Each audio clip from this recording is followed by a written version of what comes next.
14 ଜାନୁଆରୀ ମକର ସଂକ୍ରାନ୍ତି ଦିନ ଭୁଲରେ ବି ଏହି ଜିନିଷ ଖାଇବେ ନାହିଁ, ନାହିଁ ତ ଘୋର ପାପ ଲାଗିବ।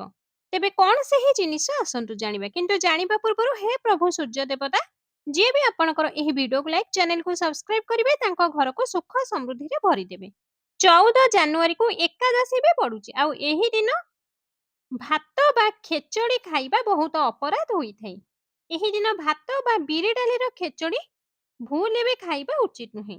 ଏହି ଦିନ ସୂର୍ଯ୍ୟ ଭଗବାନ ମକର ରାଶିକୁ ପ୍ରବେଶ କରିବେ। ତେବେ ଯାଇ ଶୁଭ ଅବସର ବନିବ। ତ ଏହି ଶୁଭ ଅବସରରେ କଳା ରାଶି ଦାନ କରିବେ, ରାଶି ତେଲ ଦାନ କରିବେ, ବସ୍ତ୍ର ଦାନ କରିବେ।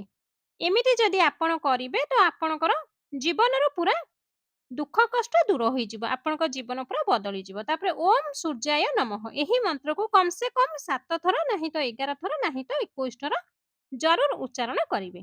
ସୂର୍ଯ୍ୟ ଭଗବାନଙ୍କର କୃପା ଦୃଷ୍ଟି ଆପଣଙ୍କ ଉପରେ ପଡିବ। ଆପଣଙ୍କର ମାନ ସମ୍ମାନ, ପଇସା, ଯଶ, କୀର୍ତ୍ତି ବଢିବାକୁ ଲାଗିବ।